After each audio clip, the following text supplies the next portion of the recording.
Estamos começando mais um programa da série Alexandre Santos Convida, aqui no canal Arte Agora. E hoje vou conversar com o professor Rui Lomelino de Freitas sobre um tema extremamente instigante.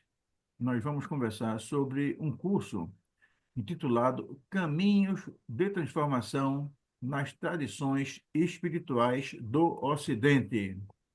Boa tarde, professor. É um prazer recebê-lo no canal Arte Agora. Bem-vindo. Olá, viva, Alexander. Obrigado. Esse é um tema muito instigante, como eu falei. Mas antes de nós entrarmos exatamente não só no tema, mas também no curso, eu queria conhecer um pouco o senhor. Eu sei que o senhor é uma pessoa extremamente conhecida, mas o canal Arte Agora ele é acompanhado por em muitas searas distintas daquelas que nós militamos naturalmente. Então, eventualmente, algumas pessoas precisam aumentar e aprofundar o conhecimento que já tem do senhor. Eu vou fazer uma pergunta que eu costumo fazer a todos os nossos convidados, e ela cumpre dois objetivos. O primeiro objetivo é contextualizar a presença do convidado nesse programa especificamente.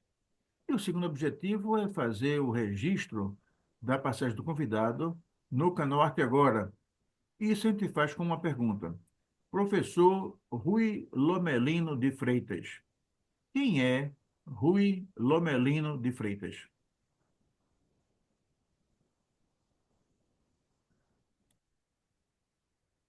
Bom, isso colocado assim dessa maneira e dentro do contexto do meu curso e das áreas que ensino, recorda-me logo as três grandes perguntas clássicas. Quem és? De onde vens e para onde vais? Eu não vou responder com essa profundidade. Ahm, Posso falar um pouco de mim e, e dizer então, talvez contextualizar. Começo talvez pelo presente. Eu sou professor, professor convidado, docente na Universidade Lusófona, em Lisboa, onde dou aulas, dou docência numa disciplina do mestrado em Ciência das Religiões. Ou seja, já esta é uma área que merece explicação. O estudo, o estudo das religiões enquanto fenómeno, a Universidade Lusófona é a única universidade em Portugal que oferece um ensino sobre o fenómeno religioso de forma totalmente isenta e idónea, portanto, não associado a uma confissão de fé e, portanto, de forma neutra, o estudo do fenómeno religioso.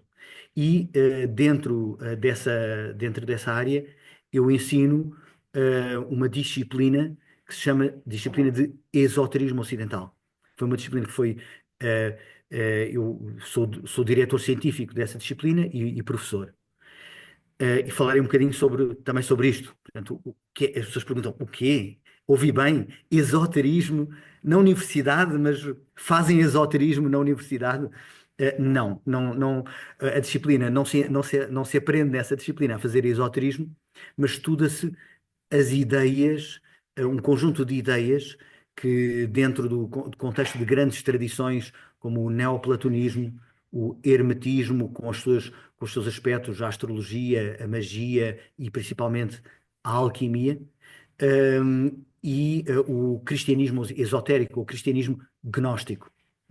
Usarei este termo gnóstico, gnose, várias vezes durante este programa e depois irei explicando o que é. E, portanto, é esta situação que me encontro. Portanto, eu sou docente e dou também vários cursos, se me pesquisarem na internet, vários cursos livres dentro destas áreas. Ô, professor, Eh, me perdoe a sim. interrupção, mas o senhor, como todos os homens muito inteligentes, o senhor consegue, assim, talvez tenha até dificuldade de conversar sobre si próprio, né? Porque fala muitas sobre as ideias, né? Mas aí, permita-me insistir um pouco sobre o Rui Lomelino. O Rio Lomelino, ele nasceu aonde?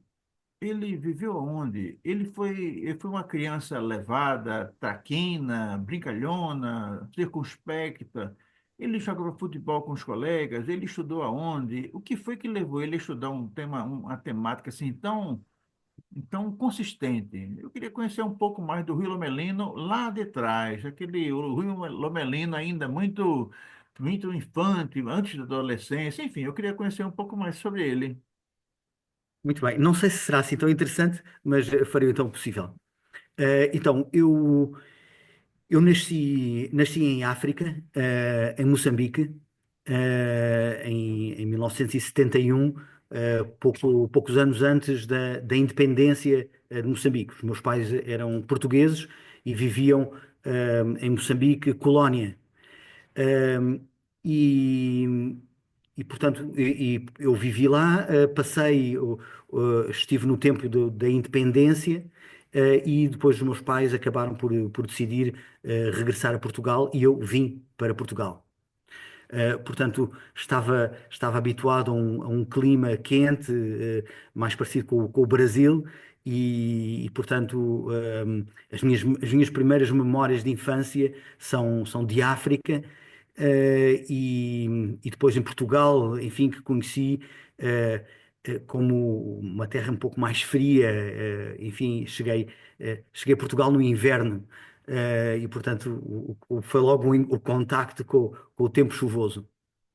E vivi, portanto, a minha segunda infância e a adolescência num lugar muito bonito, em Sintra.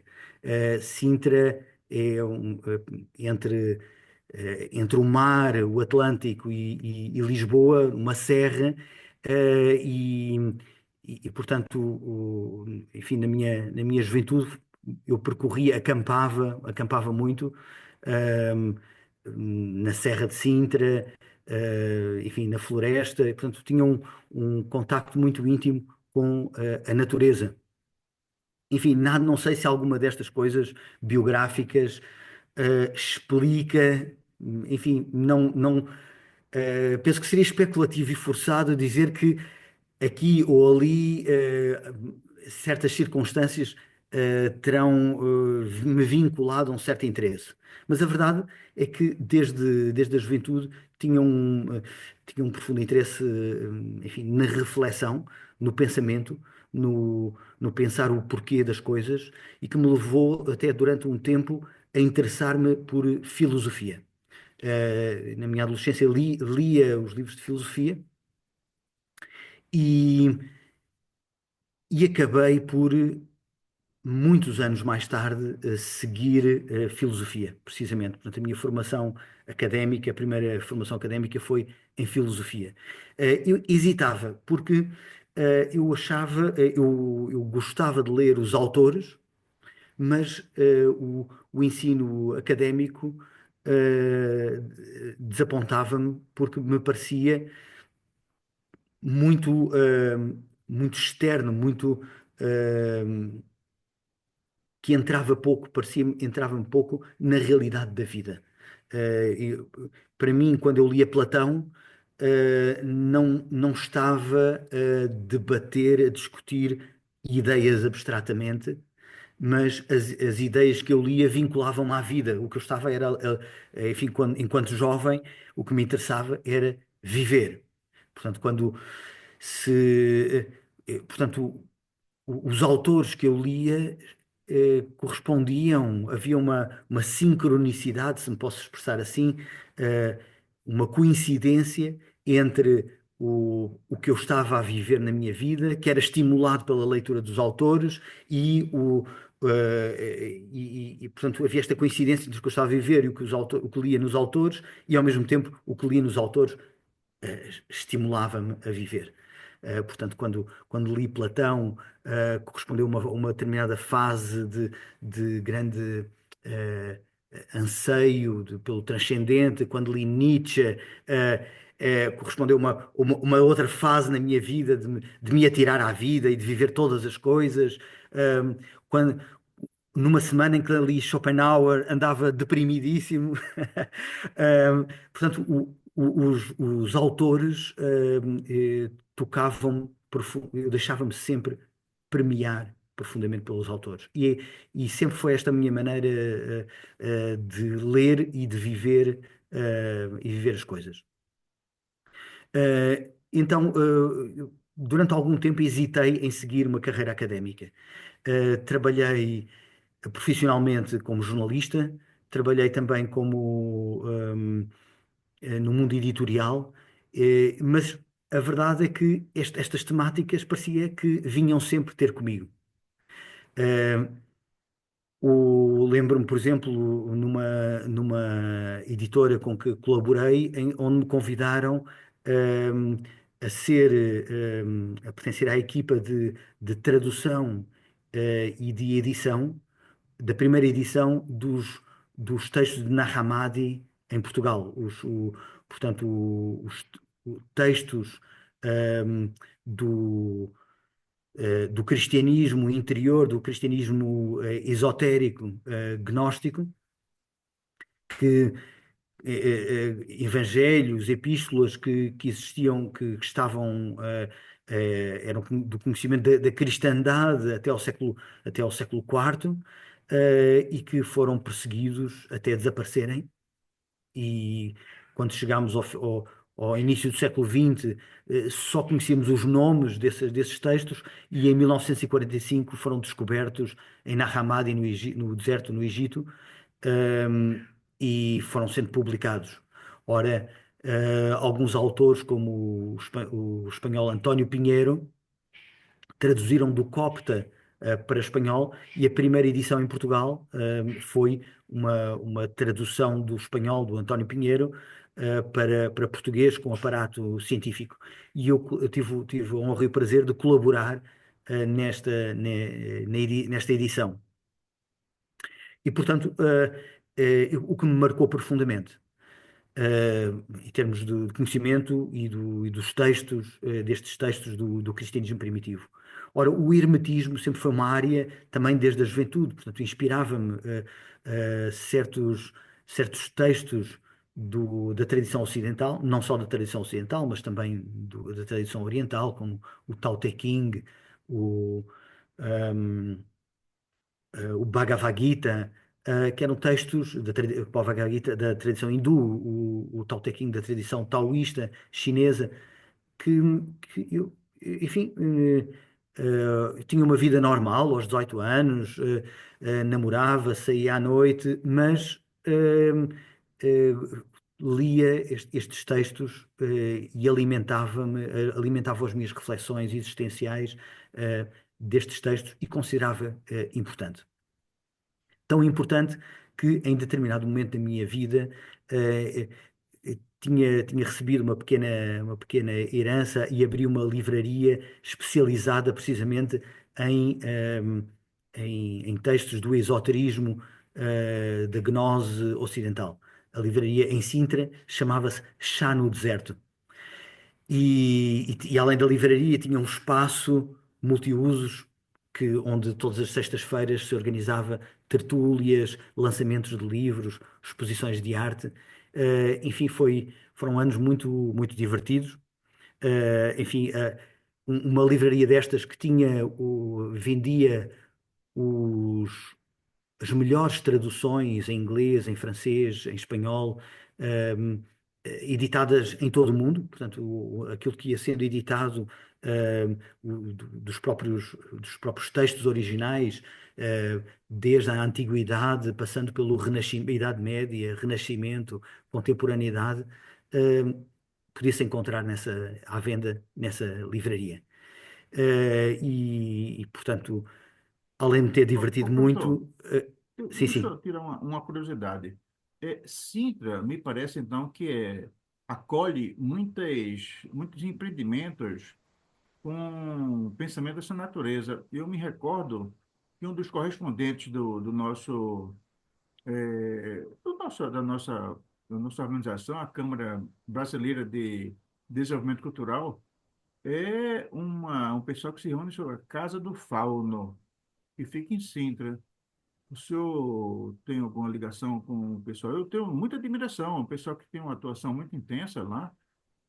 Eu queria que falasse se o senhor Sim, sim, conhece, o senhor. sim, claro, somos grandes amigos, eu e o Gabriel, responsável pela Casa do Fauno, que também tem uma editora, eh, e inclusive eu, enfim, uma vez por ano, dou um curso, na Casa do Fauno. É um espaço, em Sintra, precisamente dedicado, a estas coisas. É um espaço, enfim, É, fantástico.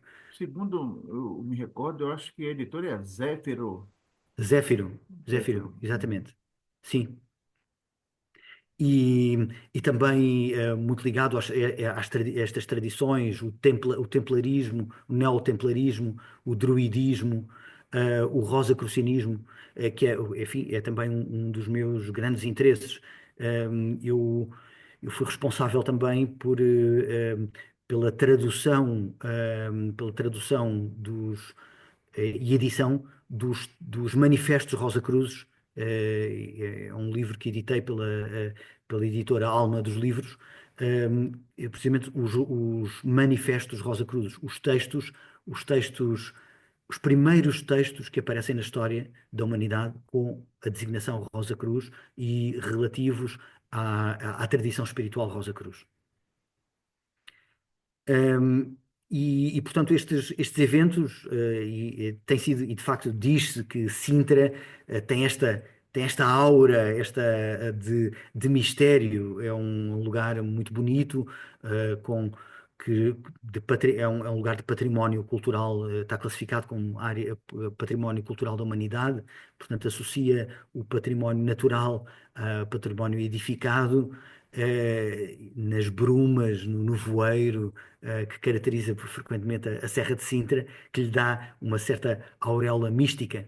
É também em Sintra onde às vezes organizo visitas, à Quinta da Regaleira, ah, um- uma quinta que tem um jardim, eh, em que a forma do jardim, as estátuas, o palácio, está tudo pejado de símbolos alquímicos, ehm, iniciáticos, maçónicos, de várias outras tradições sapienciais, como uma espécie de livro, digo eu, um livro gravado em pedra, uma tradição de uma mansão filosofal.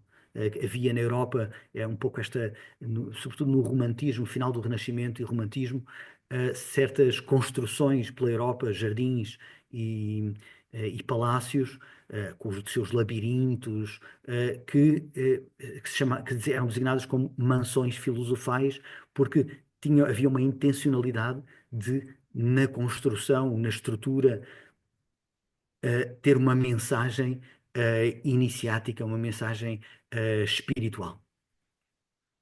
E, portanto, isto foi sempre, eh, um campo de interesse para mim.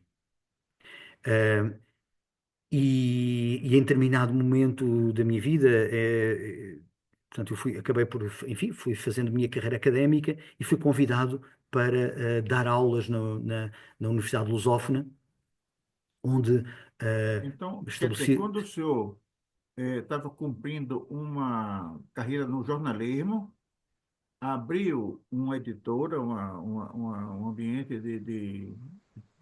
E aí foi nesse momento que o senhor foi convidado a ensinar,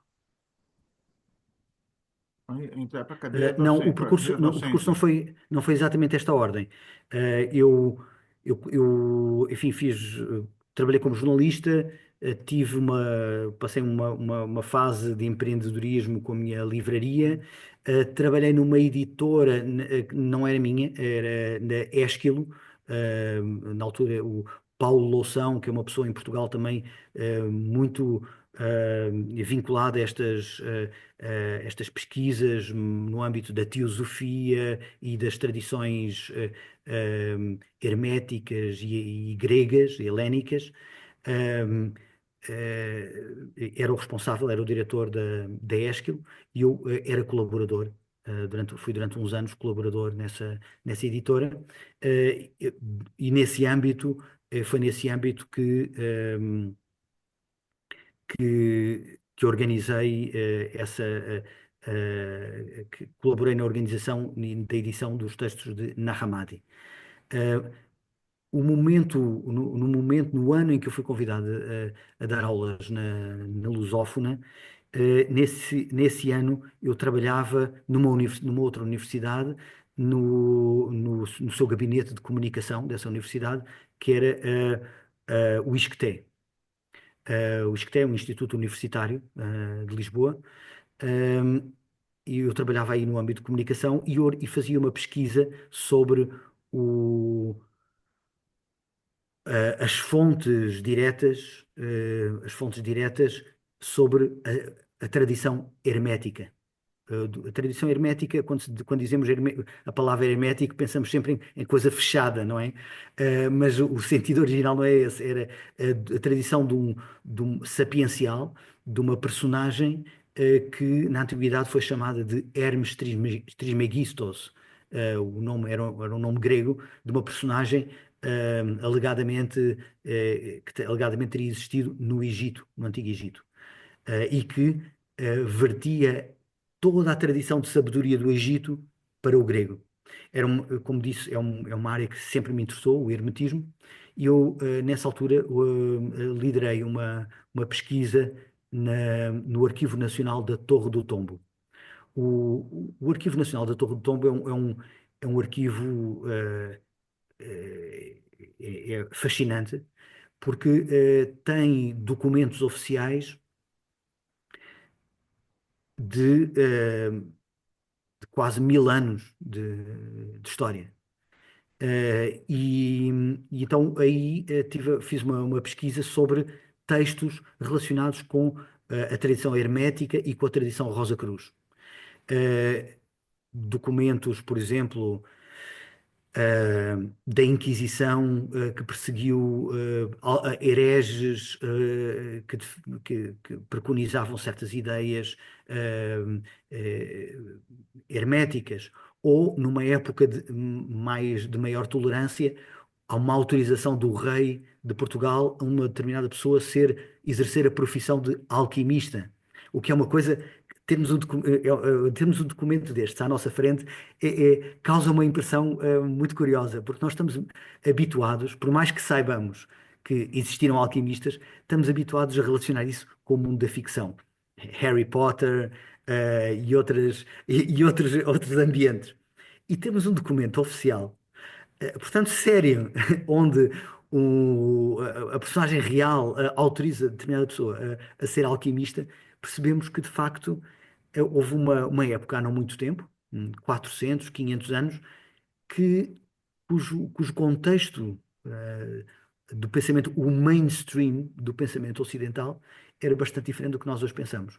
Muitas coisas que nós estamos habituados a relegar para as franjas de uma marginalidade do pensamento, enfim, esoterismo. Quando nós dizemos a palavra esoterismo, eh, as pessoas geralmente associam ou à prateleira dos livros de autoajuda, da livraria, ou a loja esotérica que tem o incenso,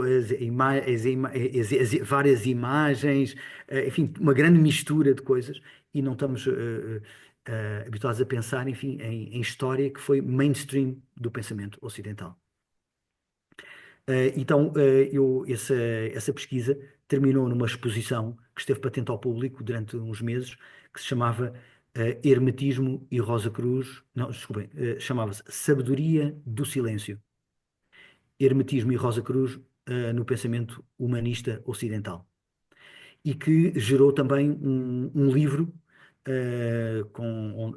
que na realidade é um catálogo da exposição e contributos de vários académicos da Península Ibérica, portanto, de Portugal e de Espanha. Foi organizado por mim, e onde vários académicos participaram, alguns da Universidade de Lusófona, como o professor Paulo Mendes Pinto, que na altura era diretor da área de Ciência das Religiões e ainda é, e que, aliás, neste momento trabalha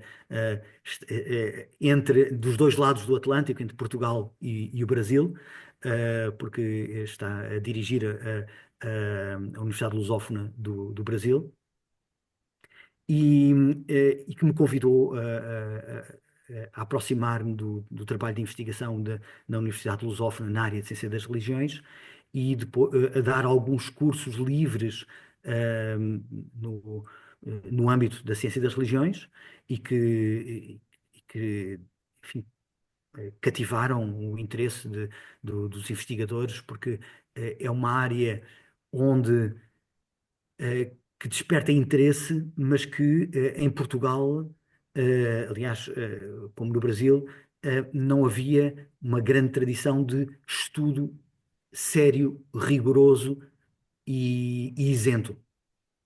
Isento quer dizer não tendencioso. Portanto, ou seja, muito frequentemente as pessoas que estudavam estas temáticas estudavam sob a influência e essa influência acabava por, por estar presente no seu discurso de uma determinada posição, eh, contra ou pró essas temáticas.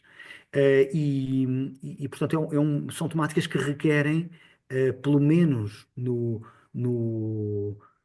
método de pesquisa e no seu discurso, uma certa isenção, eu costumo chamar-lhe a brincar, um ceticismo metodológico. Mesmo que o autor, enfim, na sua vida pessoal, no fundo, tenha interesses, esteja vinculado, tenha uma paixão sobre as ideias, etc., mas na escolha das fontes e no seu discurso tem de assumir um ceticismo metodológico.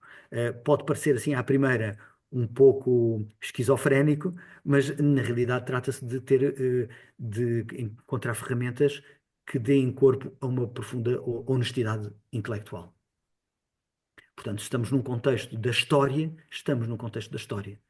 Ahm, e, portanto, por exemplo, se se vai estudar os Templários, eu estou a escolher o tema de propósito porque é um tema não só enigmático, mas que faz correr tanta tinta de especulação em torno. E se estamos a fazer um trabalho no âmbito da história, temos que nos temos que nos circunscrever só ao que conhecemos historicamente. É, E, portanto, uma mesmo coisa que seja que, confessar a nossa ignorância em relação ao seu conteúdo.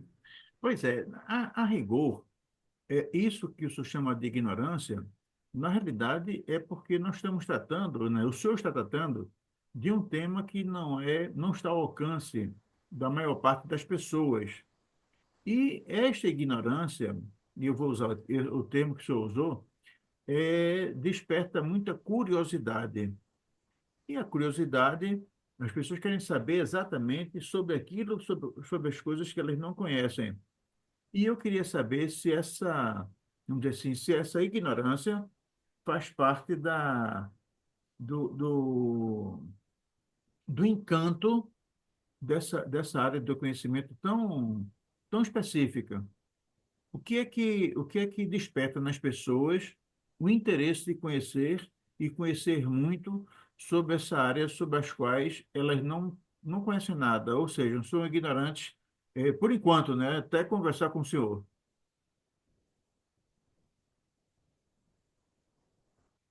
Então, eu diria que, por um lado há um interesse por aquelas coisas que são misteriosas, portanto, aquelas coisas eh, que estão ali que são pouco compreendidas. Portanto, há uma certa atração por isso. Aliás, como podemos verificar no grande êxito mundial de vendas, que foi o livro o Código da Vinci. Eh, Portanto, o Código da Vinci, enfim, para além do mérito da escrita do autor, mas a temática é uma temática que incita, portanto, os segredos da Biblioteca do Vaticano, os segredos, o que a parte oculta, a parte não conhecida, enfim, tudo isso suscita. uma curiosidade natural, e eu penso que isso é uma componente muito importante dessa atração e também das pessoas não resistirem a especular e, e fazer e acabar por integrar como factos coisas que são ficção histórica. Nós, em Portugal, usamos um termo que dizemos viajar na maionese, para indicar uma pessoa de repente vai por aí fora e perde o rigor todo, perde o contacto com a terra, os pés na terra. Por outro lado, agora de forma agora levando a conversa por outro lado, e aproximamos talvez do termo que eu prometi explicar, que é gnose e gnóstico. Ah, e penso que aí não posso concordar com a expressão de não estar ao alcance de todos, porque talvez esteja ao alcance de todos. Porquê? Ora, quando nós estudamos as tradições religiosas, o que é que, assim à primeira vista, eh, o que é que nos deparamos em termos de conteúdos escritos? Com crenças, certo? Portanto, lemos assim, pelo menos assim no primeiro contacto, e talvez diriam alguns de forma mais superficial, com crenças. E essas crenças depois são organizadas até pelos institutos, pelas instituições, pelas igrejas, pelas comunidades, às vezes como dogmas. Portanto, dogmas quer dizer afirmações perentórias, não explicadas. E, portanto, com uma base frequentemente, de autoridade. Eh, Ora, quando lemos os textos como o Corpus Hermeticum, ou como os textos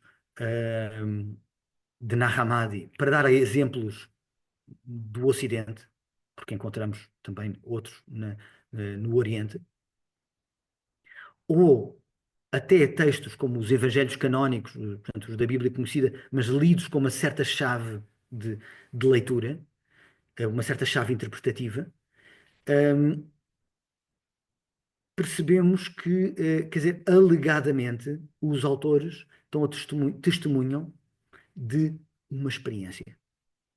Uma experiência. Aqui o que eu vou dizer pode parecer um paradoxo, pode parecer uma contradição, mas é mais um paradoxo do que uma contradição. Uma experiência que é absoluta e totalmente individual, ou seja, é a experiência, ah, de acesso a uma dimensão do ser tida no mais profundo, no mais íntimo, e ao mesmo tempo que é tão pessoal, tem, tem, tem algo que é reconhecido, é reconhecível por todos, até de culturas diferentes e de latitudes diferentes e de épocas diferentes, como desde que estejam engajados no mesmo processo interior, na mesma busca interior. Portanto, aqueles que estão na mesma busca interior reconhecem aquilo como uma descrição da experiência, uma descrição da mesma experiência. E esta experiência não é tradutível, ou seja, do ponto de vista mais radical, o, não existe uma doutrina gnóstica, nem existe uma filosofia gnóstica. Naturalmente que podíamos, podemos transformar eventualmente, não sei, talvez pudesse tentar fazer o exercício de transformar o- o- as afirmações, os textos do Corpus Hermeticum ou da Tábua Smaragdina numa doutrina. Enfim, há princípios filosóficos, de facto. Eh, Porém, não há uma doutrina. Eh, E, portanto, se nós temos uma certa preguiça se nós temos uma certa preguiça, ou seja, eu estou convencido que a humanidade, no seu desenvolvimento, eu sou um otimista que acredita no- no- num desenvolvimento, numa evolução. Na época contemporânea, eu acredito que a humanidade ainda não alcançou plenamente o poder de pensar. Nós pensamos que pensamos, mas na realidade temos pensamentos, que é diferente. Ou seja, há um diálogo interno, um, um discurso interno que não acaba, um palrar interno que não acaba, e frequentemente trabalhamos com construtos, com pré-fabricados, ah, produzidos por outros. Mas dá trabalho produzir um pensamento original, um pensamento ah, que seja, que venha de nós. Mas é difícil, porque não estamos habituados, nem somos educados assim, a fazer do pensamento não um mero exercício de temas abstratos, ou seja, a filosofia tornou-se, no Ocidente, na contemporaneidade, a filosofia tornou-se um pensar em coisas abstratas, mas sem relação, sem que o pensamento se torne ferramenta de conhecimento direto da realidade. Vou dar um exemplo que não é da filosofia, por exemplo, da matemática. Um, um matemático pode demonstrar matematicamente a realidade matemática da quarta dimensão. Na realidade, até da quinta dimensão. E se eu for tomar café com o matemático e perguntar: olha lá, mas existe a quarta dimensão e a quinta dimensão? Tu conheces? Já conheces essa dimensão de alguma forma? É, o matemático até se ri, diz: claro que não. É demonstrável matematicamente. Ele sabe os passos do pensamento racional e lógico mas tornou-se uma abstração. As abstrações não são para nós reais, não tocam nos fundamentos da vida. O Uma professor, filosofia abstrata não me muda, não me transforma. o professor Rui, esse tipo de raciocínio não se parece, por exemplo, com aquela alegoria que se refere a um navio que atravessa a linha do horizonte, que as pessoas não veem, mas sabem que ele está lá? Sim, isso é uma ideia interessante. Ora, no fundo, os gnósticos, e não só, Platão, aconselhavam, era nós investigarmos o que é que realmente conhecemos para chegarmos a um determinado limite, que Platão considerava isso uma espécie, um momento eh, de aporia, de chegar a um momento de não sei, só sei que nada sei, o de Platão. Mas de facto, nós, se procuramos, enfim, se fazemos uma investigação séria de procurar um conhecimento que não venha do exterior, que venha de nós mesmos, fechamos os olhos e aquilo que encontramos, se formos muito honestos, é escuridão. Portanto, fechamos os olhos e fica escuro. Não só literalmente, mas também existencialmente. Ora, os gnósticos o que diziam era se os gnósticos, enfim, os herméticos, os renascentistas, os alquimistas, nesse existe um lugar, se me permitem, com aspas, um lugar interior, um espaço interior, que está fora do espaço e do tempo, em que não conseguimos entrar lá com o nosso pensar, em que estamos sempre agarrados ao passado ou a projetar o futuro. Não conseguimos chegar lá eh, levando os nossos problemas, a minha biografia.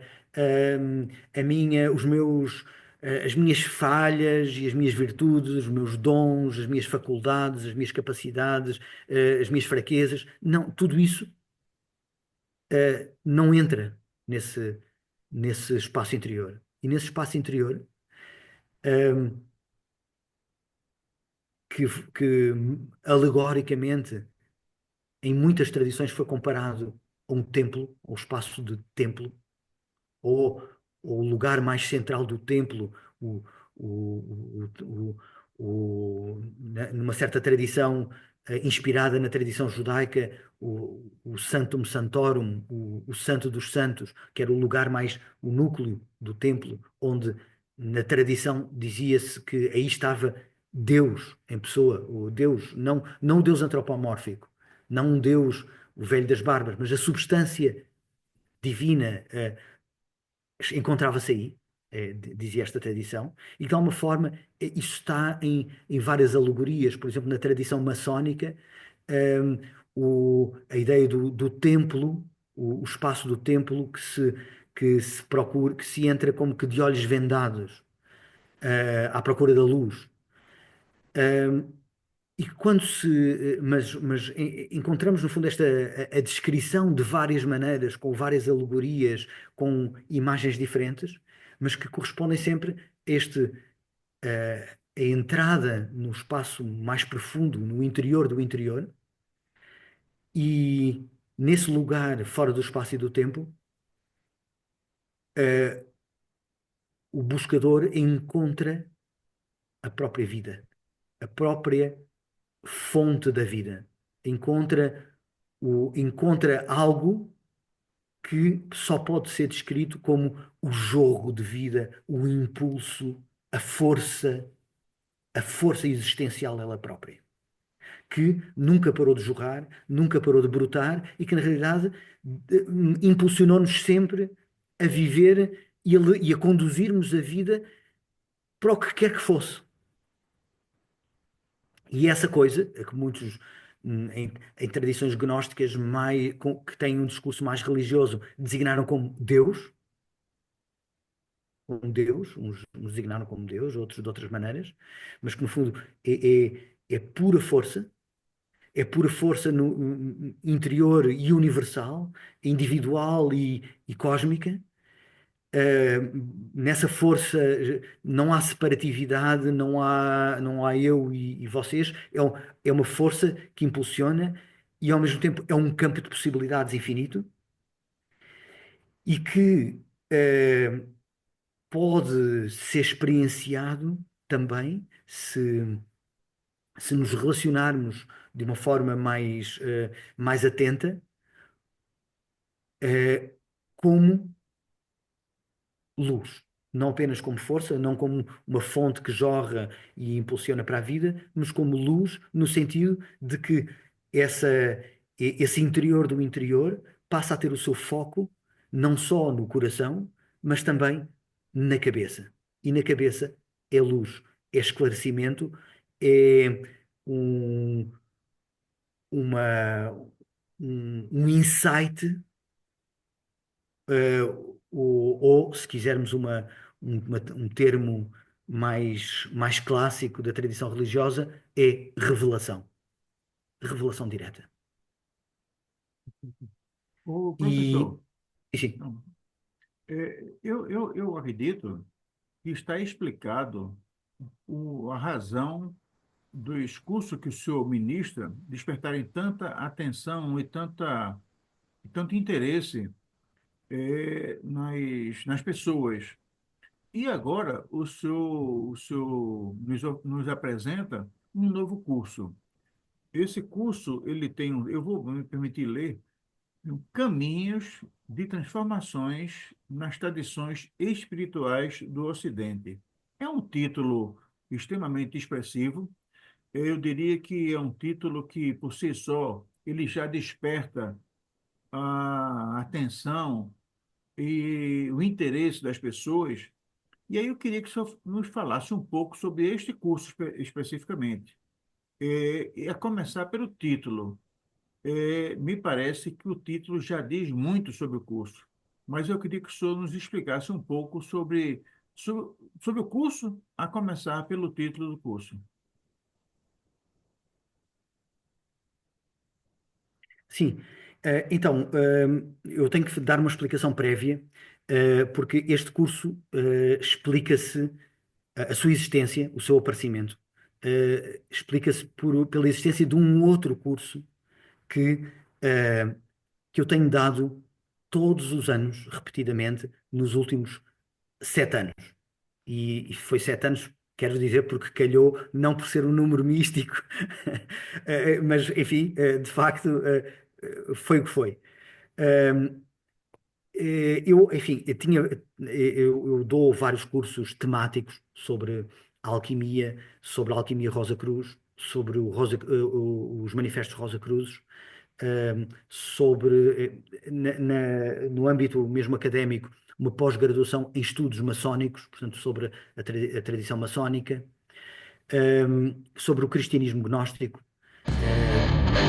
mas há cerca de 7 anos comecei agora a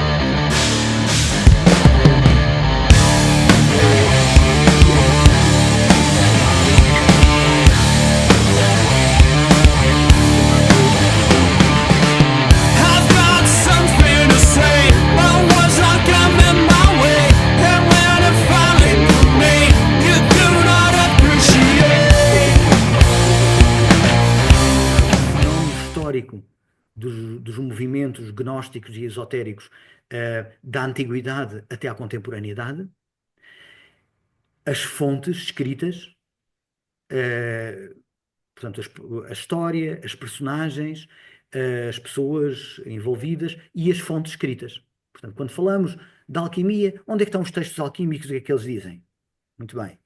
Quando falamos de cristianismo gnóstico, mas então do que é que estamos a falar? Que textos é que são? Onde é que eles estão? Podemos lê-los? Vamos lá ler. Hermetismo, cabala, o que é isso da cabala? Mas não a interpretação do professor Rui. O que é cabala? Onde é que estão os textos cabalísticos? Podemos ler de primeira mão? Porque isto sempre foi. Eu quis facultar isto porque para mim sempre foi algo que eu gostei, que me interessou. Para mim, tanto melhor era o autor de um determinado livro, quanto menos opaco ele fosse relativamente ao assunto que eu queria conhecer. Portanto, quanto mais ele fizesse um esforço de transparência, de estar, de me pôr em contacto direto, era assim que eu mais gostava e, portanto, é assim que também tento fazer. E este curso, era um curso que durava um ano, aulas, eh, semana sim, semana não, com envio de materiais e conteúdos entre uma aula e a outra, para as pessoas poderem ler, terem tempo de refletir. Também possibilidade de esclarecimentos. Os primeiros anos o curso foi presencial, depois passou a ser online. Há alguns anos em que as turmas eram muito fortemente alunos do Brasil, portanto, que se inscreviam e que fazíamos online na mesma turma. E ano após ano, então, dei este curso. E percebi que, chegando ao final do curso, eh, os alunos tinham um duplo sentimento. Por um lado, não tive um aluno que não me dissesse que tinha gostado imenso e que o tinha marcado profundamente. Mas alguns alunos vinham ter comigo dizendo que estavam insatisfeitos. Porque, ok, e agora? Depois de estudar isto, e agora? De tal maneira que houve anos que eu criei um curso extra de mais 6 meses, um plus de mais 6 meses, que designei como curso de aprofundamento. Ou seja, era somente para alunos que tinham concluído o curso anual de Gnose e Esoterismo Ocidental, que no fundo é a história e filosofia da Gnose e do Esoterismo, e fazia o aprofundamento. Mas mesmo assim, houve um aluno que veio ter comigo e disse assim: professor, e se fizéssemos um laboratório? e deu e foi este aluno, o Luís Cardoso, que batizou esta história, o laboratório. Então, fizemos uma experiência que foi, de forma bastante informal, eu e alguns alunos, ok, agora com base no que estudamos, vamos refletir pela nossa cabeça o que é que cada um pensa sobre isto e vamos tentar aprofundar, levar um aprofundamento numa relação muito direta connosco mesmos. Portanto, e esse trabalho informal também online, portanto, também nos encontrávamos semana sim, semana não, online, decorreu e continua a decorrer muito relacionado com os interesses de pesquisa de cada um. Não seguimos não estamos a criar uma escola filosófica, nem uma escola esotérica, nem gnóstica, porque é totalmente, enfim, totalmente livre e as pessoas, inclusive, têm os seus percursos.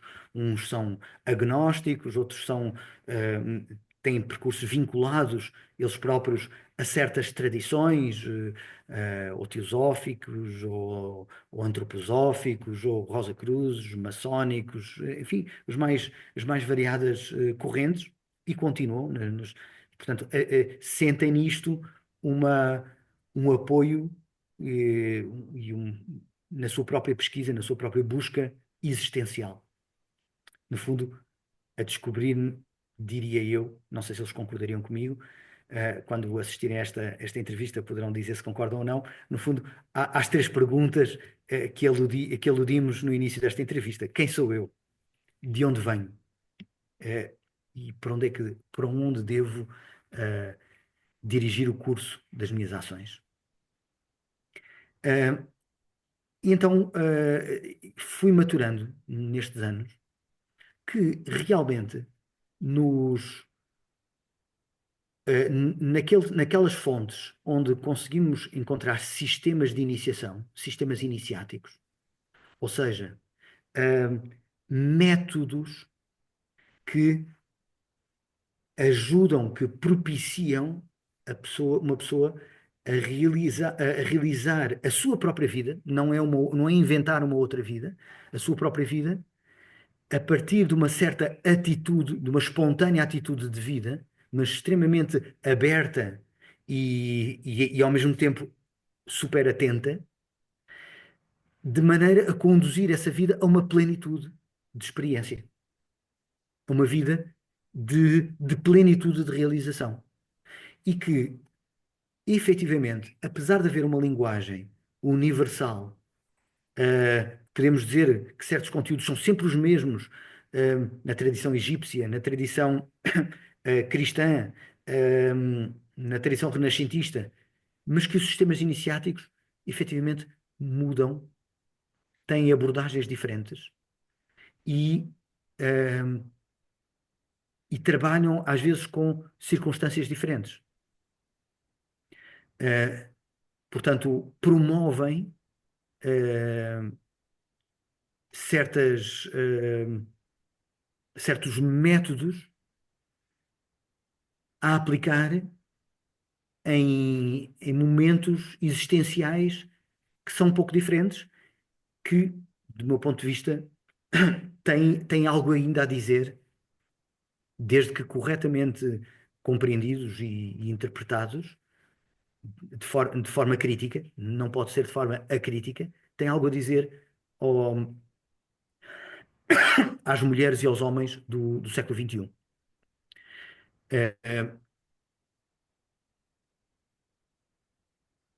Por exemplo, no hermetismo, o hermetismo aborda o hermetismo e o rosacrucianismo abordam a vida espiritual de uma forma muito parecida com o modo de pensar espontâneo da humanidade contemporânea. Ou seja, de uma forma que é racional e científica. Científico aqui quer dizer não de forma materialista, que também é na contemporaneidade, mas no hermetismo não está presente, obviamente, o materialismo, mas está presente esta noção de procurar compreender as causas das coisas, compreender as leis que regem as coisas. E, aliás, sabemos hoje que a ciência, como nós a conhecemos hoje, tem como pais da ciência, por exemplo, Isaac Newton, Descartes, entre outros, cujos interesses eram profundamente enraizados na espiritualidade. Isaac Newton era fundamentalmente um alquimista, portanto, hoje o seu trabalho de alquimista está a ser sistematicamente publicado em Inglaterra, e hoje vamos conhecendo cada vez mais deste pensamento alquímico de Isaac Newton. Portanto, esta forma em que pensamos na espiritualidade, mas a nossa forma de vivermos e de sentirmos é como indivíduos que queremos compreender por nós mesmos, por mais que respeitemos e até veneremos alguém ou uma tradição, a verdade é que a autoridade de um mestre, de um guru, hoje já ninguém consegue, nem pode, e muitas vezes não quer, seguir de forma cega. E, portanto, cada vez mais o ser humano, na modernidade contemporânea, está mais parecido com o alquimista Paracelso, que dizia: não sigas as experiências dos outros, podes ter a tua própria experiência. Toma o conhecimento da tua experiência e não da experiência dos outros. Portanto, um Buda, um Lao Tse, um Hermes Trismegistus, um Jesus, por mais que possam inspirar, não me servem de nada, porque eles não são eu, e eu tenho que encontrar a resolução da fórmula da minha vida, eu próprio, na minha existência, com aquilo que eu sou e as minhas circunstâncias, que são únicas, por um lado. Por outro, encontramos outra, por exemplo, no final da Idade Média, encontramos esta. É interessante, por exemplo, na Idade Média, há um fenómeno que, no final da Idade Média, o ser humano começa a sentir-se, a experienciar-se muito como indivíduo. E depois no Renascimento, a partir do Renascimento italiano, isso é muito evidente. Com as repúblicas italianas, o indivíduo é o nascimento do indivíduo. Mas no final da Idade Média já começamos a ter isso. Que é muito diferente do que encontramos no princípio da Idade Média, ou na época romana, na época grega. Naturalmente havia pessoas, havia indivíduos, mas o sentimento individual não estava tão presente. Encontramos isso claramente nas leis. A legislação considerava mais o coletivo, o interesse da polis, do que o interesse do indivíduo. Isso vai-se mudando na história, vai mudando até à contemporaneidade. E no final da Idade Média começamos a ter uma coisa, por exemplo, que é o amor romântico. Portanto, começamos a ser assunto o amor romântico. Por exemplo, podemos dizer agora, calma lá, o professor mudou de assunto, não estamos a falar de gnose. Sim, há um impulso gnóstico, hermético, medieval, que tiveram à sua frente mestras espirituais como Leonor da Aquitânia, que criaram um método nas chamadas cortes do amor, onde o caminho para a iluminação é feito a partir da vivência do estar enamorado, do sentir atraído por outra pessoa, por estar apaixonado por outra pessoa, e como é que esta experiência aparentemente caótica, mobilizante do ser, ela própria se pode tornar caminho de iluminação e autoesclarecimento. Ora, isso é algo que é colocado numa forma de um código de conduta que, mais uma vez, não pode ser tomado acriticamente no século XXI, que temos outra mentalidade, e outra organização, diria eu, de consciência, e, portanto, coisas que serviam numa época em que, por exemplo, não se estava tão intelectualizado, eh, hoje não servem. Há coisas que numa certa época eram boas, hoje poderiam ser prejudiciais. Eh, mas podemos tomar desses sistemas iniciáticos, onde se oferecia uma iniciação que procurava potenciar a iluminação, podemos tomar dali aspectos que nos possam servir de orientação e de, eh, e de, hum, eh, e de mapa para a realização das nossas próprias experiências na nossa vida. Ô, professor Rui, infelizmente nós estamos partindo para o final desse nosso encontro de hoje, que eu espero que seja apenas o primeiro de uma série de encontros, porque o senhor fala de assuntos muito interessantes e seguramente, como nós desconfiávamos no começo dessa nossa conversa de hoje, o tempo é insuficiente para nós conversarmos sobre tantas coisas interessantes que o senhor coloca. Mas com relação a este curso especificamente, eu queria que o senhor dissesse coisas concretas. Como as pessoas podem fazer para se inscrever? Qual a duração desse curso? E uma coisa que me chamou muita atenção é que ele vem na sequência de dois outros. Um curso normal, um curso de aprofundamento.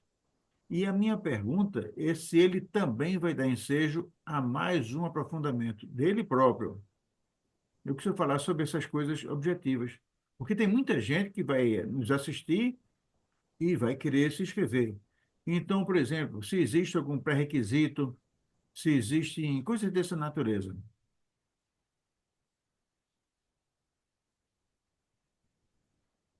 Então, não existe nenhum pré-requisito. Ahm, para se inscrever, basta entrar em contato comigo, enviar um e-mail para rui.lomelino.freitas@gmail.com. O curso dura 9 meses. ahm, e, são, e o que é que se recebe com o curso? Recebe-se aulas síncronas, portanto em direto, por Zoom, um, semana sim, semana não, portanto 2 em 2 semanas, uma aula. Além destas aulas, os inscritos no curso, neste curso sobre os caminhos de transformação, recebem também, para assistir quando quiserem, durante o tempo que quiserem, dois cursos que podem ser feitos paralelamente, que são cursos pré-gravados sobre os conteúdos filosóficos das tradições ocidentais. Ok? Mas isso é algo que a pessoa assiste a estes cursos pré-gravados se quiser, se tiver interesse. Não é um pré-requisito. É só, enfim, alguém que sinta que não teve isso e que quer, muito bem, eu disponibilizo também esses cursos gratuitos, portanto, faz parte dos materiais didáticos. Durante os 9 meses, o que é que faremos? Eh, Iremos conhecer os sistemas iniciáticos, os métodos. Além disso, realizaremos alguns exercícios meditativos em conjunto. Trabalharemos também em conjunto, no sentido de como um laboratório onde cada um fala da sua própria compreensão e tentar, no fundo, ao descrever uma percepção de um certo ângulo, de um certo ponto de vista, uh, ajudar a completar os, os ângulos e pontos de vista distintos relativos à mesma experiência, pelos outros colegas. E, além disso, cada aluno terá também direito a três sessões, de uma hora, portanto, one-to-one, portanto, individualmente comigo, uma reunião, também por Zoom, onde debatemos a relação entre certos princípios dos sistemas iniciáticos que chamaram a atenção ou que interessaram o aluno com aspectos concretos da sua vida.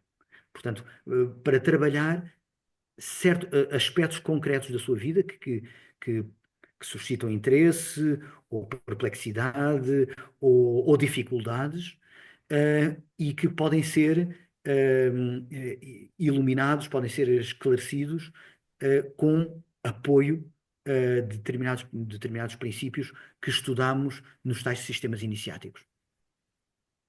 Portanto, o que se espera no final do curso é que se tenha realizado de forma esclarecida uma viagem de autoconhecimento ao mais profundo que houver motivação e interesse e até, se for possível, irromper em qualquer coisa de seguro, de conhecimento experiencial seguro acerca da sua existência, do seu eixo interior, do eixo que organiza a experiência de vida e da dor de sentido à vida. No fundo, é esta a expectativa. Perfeito. Bom, nós estamos chegando ao As final. aulas, só dizer que entre cada aula está sempre a possibilidade de um diálogo contínuo com o professor, portanto, para esclarecimento, compreensão. Portanto, o curso é livre, não requer competências nem conhecimentos. Uma pessoa que não saiba nada destas coisas pode fazer o curso. E pode fazê-lo com o grau de profundidade também que quiser. Claro que quanto mais interesse houver, melhor, e quanto mais interesse houver na turma, também mais interessante será para todos.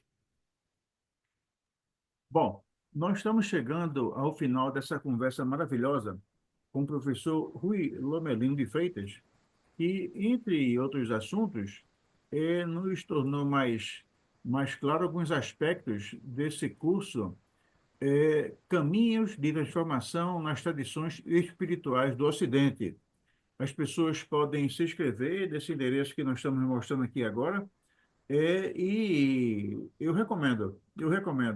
Eu espero que o professor esteja à disposição do Canorte agora para conversarmos não apenas sobre os outros cursos, mas também sobre esses temas tão interessantes. Professor, muito obrigado, e a palavra é sua para suas despedidas. Só agradecer, muito obrigado pelo seu trabalho, Alexandre, pelo programa, que é muito interessante sempre, e claro, é para mim sempre uma alegria conversarmos sobre estas coisas. Para mim o tempo passa a voar quando falamos sobre estas coisas e, portanto, fico à disposição. É uma Muito, alegria. muito obrigado, professor. Um abraço, até logo. Tchau, Um tchau. abraço.